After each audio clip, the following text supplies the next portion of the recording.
사랑하는 하늘 아버지, 오늘 이 시간에 주님의 자녀들이 함께 모였습니다.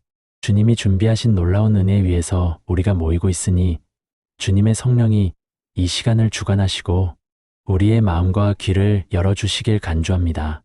천국에 대한 이야기를 나누는 이 시간이 단순히 지식을 얻는 시간이 아니라 우리의 영혼이 깊이 위안을 받고 앞으로 남은 날들을 더 풍성하게 살아가는 힘의 원천이 되어 주시길 바랍니다. 주님의 이름으로 기도합니다. 아멘.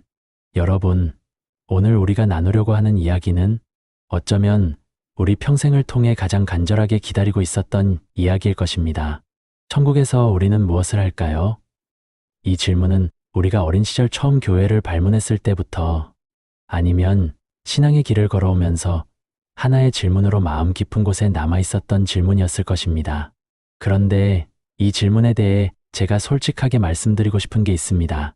많은 사람들이 천국에 대해 떠올리는 상상은 대부분 아무것도 안 하는 곳이라는 것입니다. 영원히 쉬는 곳, 영원히 기다리는 곳, 아무 일도 없는 곳인가 하고요. 그런데 여러분, 그건 사실이 아닙니다. 성경은 우리에게 천국이 단순히 쉬는 장소가 아니라 놀라운 활동과 기쁨으로 가득 차 있다는 것을 깊은 곳에서 말씀하고 있습니다. 그럼 우리가 이 질문에 답하기 위해 가장 먼저 생각해야 할 것은 하나입니다. 천국이 어떤 곳인지를 먼저 가르쳐 주신 분이 누구인지를 떠올려야 합니다. 바로 하나님 자신입니다. 요한계시록 20장에서 하나님은 직접 말씀하신다고 합니다. 보거나 내가 만물을 새롭게 하겠다고요. 이 말씀은 단순히 낡은 것을 고친다는 뜻이 아니라 완전히 새로운 세계를 만들어 드리겠다는 약속입니다. 여러분이 평생 꿈에서도 상상하지 못한 그런 세계가 주님의 손으로 직접 준비되고 있다는 거죠. 그리고 그 안에서 우리는 단순한 구경꾼이 아니라 그 놀라운 세계의 진정한 주인가로서 살아가는 것이라는 것을 기억해 주세요. 여러분, 제가 가장 먼저 말씀드리고 싶은 것은 천국에서 우리는 하나님을 만나는 것입니다. 그리고 그 만남은 우리가 여기서 경험한 어떤 것과도 비교할 수 없는 깊고 놀라운 만남입니다. 여기서 우리는 신앙으로 하나님을 믿고 기도로 하나님과 이야기하고 예배로 하나님에게 마음을 드렸습니다. 그런데 천국에서는 그 모든 것이 완전히 달라집니다. 고린도전서 13장 12절에서 바울 사도는 이렇게 말씀하셨습니다.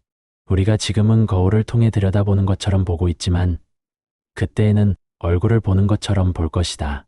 여러분, 이게 얼마나 놀라운 말씀인지 깊이 생각해 보세요. 지금까지 우리는 하나님을 직접 볼 수 없었습니다. 우리의 눈은 아직 그 영광을 감당할 수 없었기 때문입니다. 그런데 천국에서는 우리가 직접 얼굴을 마주보고 하나님을 만나는 것이 됩니다. 그 만남의 깊이와 아름다움은 지금 우리가 어떤 말로도 표현할 수 없는 것이라는 것입니다. 그리고 이 만남이 단지 한 번이나 잠깐이 아니라 영원히 계속되는 것입니다. 여러분, 영원이라는 단어가 우리 귀에 들리는 것처럼 단순하지 않습니다. 영원은 단순히 오래라는 뜻이 아니라 시간의 개념 자체가 달라진 것입니다. 하나님 앞에서 그 사랑과 영광 앞에서 영원히 있다는 것은 우리의 영혼이 완전히 만족되고 완전히 충족되는 상태가 영원히 계속된다는 것입니다. 여러분이 평생을 살아오면서 가장 깊은 행복을 느낄 때라도 그 행복의 깊이와 천국에서 하나님을 만나는 행복의 깊이는 마치 한 방울의 물과 전체 바다를 비교하는 것과 같다고 할 수 있습니다. 여러분, 그리고 이것과 함께 천국에서는 우리가 사랑하는 사람들과 다시 만나는 것이라는 것도 생각해 볼 수 있습니다. 신앙의 길을 걸어오면서 먼저 하나님의 품으로 간 부모님, 배우자, 자녀, 친구들이 있으시는 여러분은 이 순간 마음이 깊이 움직이실 것입니다. 그 만남은 단순히 반드시 기쁜 만남입니다. 왜냐하면 천국에는 눈물이 없고 슬픔이 없고 고통이 없기 때문입니다. 요한계시록 20장 4절에서 하나님은 직접 약속하셨습니다. 하나님이 그들의 눈에서 눈물을 모두 닦아주실 것이다. 여러분, 이 약속이 얼마나 아름다운지 잠깐 생각해 보세요. 우리가 여기서 그리워하고 아파하고 눈물을 흘렸던 그 모든 것이 천국에서는 완전히 사라지고 그 대신 순수한 기쁨으로 가득 차진다는 것입니다. 사랑하는 사람의 얼굴을 다시 보고 그 사람의 환하는 미소를 다시 볼 때의 기쁨은 저는 감히 말씀드리자면 우리의 가장 깊은 위안이 될 것입니다. 여러분, 그리고 천국에서는 우리가 예배를 드리는 것입니다. 그런데 여기서 중요한 것은 그 예배가 우리가 여기서 드리는 예배와 완전히 다른 차원의 것이라는 것입니다. 여러분, 솔직히 말씀드리면 여기서 우리가 드리는 예배는 때로 피곤해서 눈이 감기고 마음이 산만해지는 경우도 있습니다. 그건 부끄러운 일이 아닙니다. 우리는 여전히 이 세상에서 살아가는 인간이기 때문입니다. 그런데 천국에서는 그런 모든 것이 사라집니다. 피곤함도 산만함도 부중에도 없이 우리의 영혼 전체가 온 마음으로, 온 몸으로, 온 존재로 하나님을 찬양하는 것이 됩니다. 요한계시록에서 우리는 천사들과 성도들이 함께 수천만, 수백억의 목소리로 합쳐서 찬양하는 장면을 볼 수 있습니다. 그 찬양의 소리는 단순히 음악이 아니라 하나님의 영광에 대한 우리의 진심 깊은 응답이라는 것입니다. 여러분, 그리고 저는 여기서 한 가지 더 여러분과 나누고 싶은 것이 있습니다. 천국에서 예배를 드리는 것은 의무가 아니라 기쁨입니다. 여기서 우리는 때로 예배를 해야 한다는 것으로 느낄 수 있습니다. 주일에 교회에 가야 한다, 예배를 빠지면 안 된다는 것으로요. 그런데 천국에서는 그런 생각 자체가 없습니다. 왜냐하면 하나님을 찬양하는 것이 우리의 가장 자연스러운 것이 되기 때문입니다. 마치 우리가 맛있는 음식을 먹을 때 자연스럽게 맛있다고 말하듯이 천국에서 우리는 자연스럽게 하나님을 찬양하게 된다는 것입니다. 그 순간은 강제가 아니라 영혼의 깊은 곳에서 솟아올라오는 순수한 기쁨입니다. 여러분, 그리고 이제 제가 여러분과 나누고 싶은 또 다른 놀라운 것은 천국에서 우리는 각자의 특별한 역할을 가지고 있다는 것입니다. 여러분, 이 말이 어떻게 들리실지 모르겠지만 하나님은 우리 각각을 특별하게 만드신 분입니다. 우리가 여기서 가진 재능, 관심사, 성품, 이 모든 것은 우리가 우연히 갖게 된 것이 아니라 하나님이 우리에게 주신 것이었습니다. 그리고 천국에서도 그 특별함은 계속됩니다. 요한계시록 2장에서 하나님은 각 교회에 대한 편지를 보내며 자신만의 특별한 약속을 주셨습니다. 하나하나가 다른 약속이었습니다. 이는 하나님이 우리를 1대1로 개인적으로 소중히 여기신다는 것을 의미합니다. 여러분, 그리고 이런 생각을 하면서 우리는 천국에서 하나님의 일에 참여하는 것도 생각해 볼 수 있습니다. 여러분, 어떤 분들은 천국에서 일도 하는가? 라고 놀라실 수 있습니다. 그런데 여러분, 일이라는 것 자체가 나쁜 것은 아닙니다. 오히려 하나님은 천지를 창조하신 후에 좋다고 하셨고 그 창조의 일 안에서 우리에게 역할을 주셨습니다. 천국에서의 일은 여기서 우리가 경험한 그 고통스럽고 지친 일과는 완전히 다릅니다. 그건 기쁨과 의미로 가득 차진 활동이라는 것입니다. 하나님의 영광을 더 깊이 드러내는 활동, 우리의 영혼이 깊이 만족되는 활동입니다. 여러분, 여기서 우리는 평생을 살아오면서 하고 싶었던 것들이 있었을 것입니다. 어떤 분은 음악을 사랑하셨을 수 있고, 어떤 분은 자연을 사랑하셨을 수 있고, 어떤 분은 다른 사람을 돕는 것에 깊은 보람을 느끼셨을 수 있습니다. 천국에서 그 모든 것이 완전히 새로운 차원으로 경험된다는 것입니다. 여러분이 사랑하고 있었던 그것들이 하나님의 영광과 연결되어 더 깊은 의미와 더 큰 기쁨으로 가득 차진다는 것입니다. 여러분, 그리고 제가 여러분과 꼭 나누고 싶은 것이 하나 더 있습니다. 천국에서 우리는 완전히 건강하고 완전히 자유한 것입니다. 여러분, 이 세상에서 우리는 몸의 아픔을 겪고 있습니다. 나이가 들면서 여기서 아프고 저기서 불편하고 이런 것들이 우리의 일상의 일부가 되었을 것입니다. 그런데 천국에서는 그런 것이 하나도 없습니다. 완전히 건강한 몸, 완전히 자유한 영혼, 어떤 것도 우리를 가두고 있지 않는 상태가 됩니다. 여러분, 이것은 단순히 몸의 건강이라는 것을 넘어서는 것입니다. 우리가 평생을 살아오면서 마음에서 짊어진 짐들도 천국에서는 모두 내려놓을 수 있는 것입니다. 후회도, 불안도, 두려움도 그 모든 것이 사라지고 순수한 평화가 우리를 감싸는 것입니다. 여러분, 이제 저는 천국에서의 세상이 어떤 모양일 것이라는 것도 잠깐 이야기하고 싶습니다. 요한계시록 21장에서는 새로운 도시, 새 예루살렘, 이것을 우리에게 보여주고 있습니다. 그 도시의 성벽은 보석으로 쌓여 있고 문은 진주로 만들어져 있고 거리는 순금으로 깔려 있다고 합니다. 여러분, 이 모든 것은 단순히 화려한 것을 표현하려는 것이 아닙니다. 이것은 하나님이 우리를 위해 얼마나 깊이 준비하고 계시다는 것을 표현하는 것입니다. 여러분이 여기서 가장 아름다운 곳을 본다고 하더라도 그것은 천국의 아름다움의 아주 작은 일부일 것이라는 것입니다. 그리고 그 도시에는 하나님의 빛이 직접 비친다고 합니다. 해도 달도 필요 없이 하나님 자신이 그 빛의 원천이라는 것입니다. 여러분, 이게 참 놀라운 것입니다. 우리가 여기서 경험하는 빛은 주님이 만드신 것이라 하더라도 여전히 피조물의 빛입니다.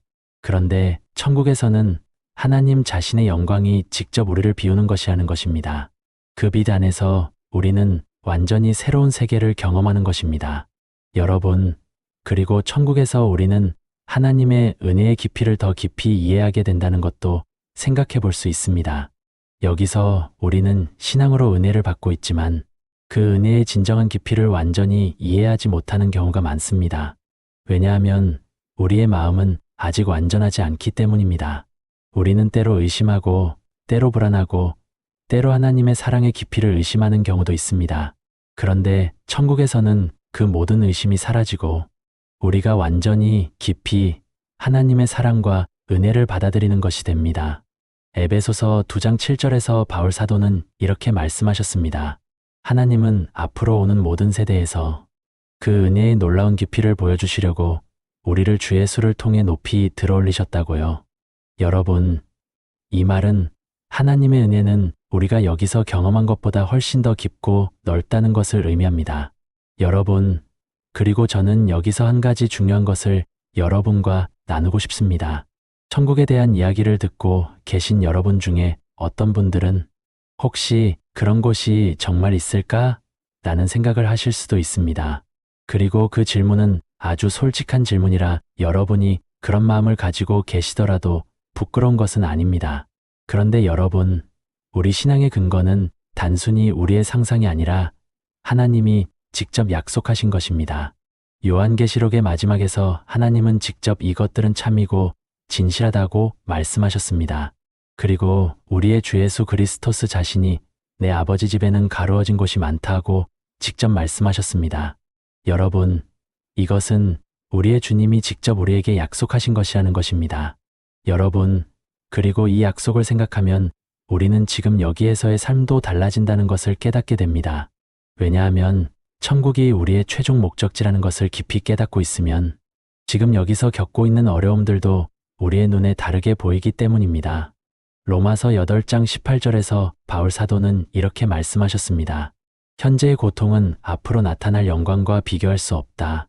여러분, 이 말이 단순히 아름다운 말로 끝나지 않는 것은 그것이 실제로 우리의 삶에서 경험되기 때문입니다. 여러분이 지금 힘든 날을 보내고 계시다면 그 힘든 날도 영원한 관점에서 보면 아주 짧은 시간이라는 것을 기억하세요. 여러분, 그리고 저는 여기서 천국에 대한 이야기를 나누면서 한 가지 더 여러분에게 말씀드리고 싶은 것이 있습니다.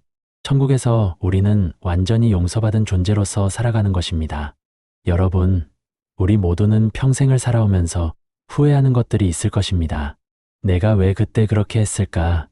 내가 왜 그때 그 사람에게 그런 말을 했을까? 이런 생각들이 우리의 마음에 남아있는 경우가 많습니다. 그런데 천국에서는 그런 후회가 완전히 사라진다는 것입니다.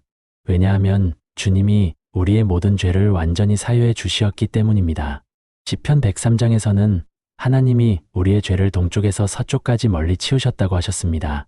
여러분, 이것은 단순히 죄를 덮는 것이 아니라 완전히 지운 것이라는 것입니다. 여러분, 그리고 이 용서의 깊이가 천국에서 우리 관계의 기본이 된다는 것도 생각해 볼 수 있습니다. 여기서 우리는 때로 사람과 사람 사이에서 상처받고 용서하기 힘든 경우도 있습니다. 그런데 천국에서는 그런 상처가 완전히 사라지고 모든 관계가 순수한 사랑으로 가득 차진다는 것입니다. 여러분이 여기서 관계에서 어려운 경험을 하셨다면 천국에서는 그 모든 것이 치유되고 완전히 아름다운 관계로 회복된다는 것을 기억하세요. 여러분, 이제 저는 여러분에게 한 가지 질문을 드리고 싶습니다. 여러분, 천국에 대한 이 놀라운 약속들을 듣고 계시면서 여러분의 마음이 어떻게 움직이시는가요? 어떤 분은 깊은 감사로 움직이실 수 있고, 어떤 분은 깊은 기다림으로 움직이실 수 있습니다.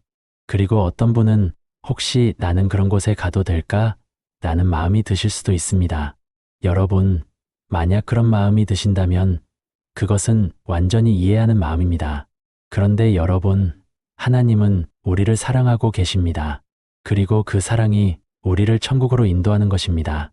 예수 그리스토스 안에서 우리는 완전히 자유하고 완전히 의로운 존재가 되었습니다. 그리고 그 의로움의 기반 위에서 천국이 우리를 기다리고 있는 것입니다. 여러분, 그리고 제가 이 이야기를 마무리하기 전에 한 가지 더 여러분과 나누고 싶은 것이 있습니다. 천국에 대한 이야기는 단순히 미래에 대한 이야기가 아닙니다. 이 이야기는 우리가 지금 여기에서 어떻게 살아가야 하는지에 대한 이야기와 깊이 연결되어 있다는 것입니다. 왜냐하면 천국을 간절히 기다리는 마음이 있으면 우리는 지금 여기에서도 더 깊이 하나님을 사랑하고 더 깊이 사람들을 사랑하고 더 깊이 하나님의 애 안에서 살아갈 수 있기 때문입니다. 여러분, 천국은 단순히 나중에 가는 곳이 아니라 우리의 지금 삶의 깊은 인스파이어이라는 것입니다. 여러분, 우리 주 예수 그리스토스 자신이 천국을 위해 우리를 준비시키고 있다는 것을 기억하세요. 요한복음 14장에서 주님은 직접 내가 길이요, 진리요, 생명이다 하고 말씀하셨습니다. 이는 천국까지의 길이 주님 자신을 통해 열린다는 것입니다. 여러분이 주님의 손을 잡고 있다면 여러분은 이미 천국의 문이 열려 있는 길 위에 있다는 것입니다. 여러분, 저는 오늘 여러분과 이 놀라운 이야기를 나누면서 제 마음도 깊이 움직였습니다. 천국은 단순히 아름다운 곳이라는 것이 아니라 하나님의 사랑의 가장 깊은 표현이라는 것입니다. 하나님이 우리를 위해 준비하신 그곳은 우리가 여기서 경험한 모든 것을 초월하는 놀라운 것입니다. 그리고 그곳에서 우리는 단순히 쉬는 것이 아니라 더 깊은 사랑을 경험하고 더 깊은 찬양을 드리고 더 깊은 기쁨으로 가득 차진다는 것입니다. 여러분, 오늘 이 이야기를 듣고 계신 여러분에게 한 가지만 말씀드리고 싶습니다. 하나님은 여러분을 깊이 사랑하고 계십니다. 그리고 그 사랑의 깊이가 천국이라는 것입니다. 여러분이 지금 힘든 날을 보내고 계시더라도, 여러분이 지금 깊은 그리움 안에 계시더라도, 여러분이 지금 어떤 상황에 계시더라도 하나님은 여러분을 위해 놀라운 것을 준비하고 계십니다. 그리고 그 준비는 이미 완성되어 있습니다. 주님이 직접 내 아버지 집에는 가루어진 곳이 많다고 하셨기 때문입니다. 여러분, 그러면 우리는 지금 어떤 마음으로 살아가야 할까요? 감사하는 마음으로요. 왜냐하면 우리는 이미 놀라운 약속 안에 있기 때문입니다. 그리고 그 약속을 주신 분이 우리의 하나님이요, 우리의 아버지이기 때문입니다. 여러분, 오늘 이 시간이 여러분의 마음에 깊은 위안과 깊은 기다림과 깊은 감사를 가져다 주기를 진심으로 원합니다. 하나님이 여러분을 사랑하고 계십니다. 그리고 천국에서 우리는 그 사랑을 완전히, 깊이, 영원히 경험하는 것입니다. 여러분의 남은 날들이 그 사랑 안에서 풍성하게 가득 차시길 주님 이름으로 간주합니다. 아멘.